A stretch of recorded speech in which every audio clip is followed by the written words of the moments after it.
entière, spontanée et généreuse. Voilà ce que raconte Hugues Vassal à travers sa série de photographies exposée au Carrois des Arts de Montlouis-sur-Loire.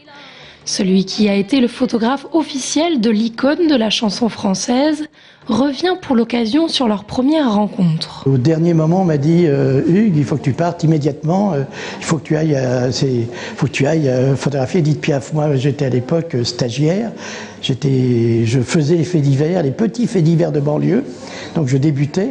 Et je me suis retrouvé je me souviens, dans un train de luxe jusqu'à Dijon, il s'appelait le Mistral.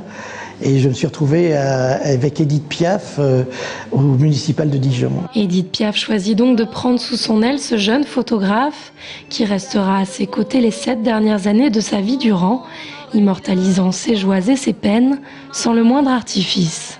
Piaf ne refusait de poser. Chaque fois qu'elle posait,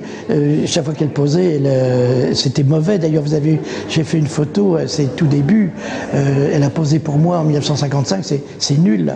En octobre 1963, à la mort de la môme, Hugues Vassal devient photographe des stars, puis photojournaliste, toujours empreint de la même combativité que lui a transmise l'interprète de La Vie en rose. Et je pense que quand on a côtoyé et perçu un personnage de cette qualité, on ne peut que, je ne parle pas de réussite financière, mais on peut que réussir sa vie, et en tout cas passer à travers tous les orages qui sont une vie, et donc Édith, pour ça, a été merveilleuse.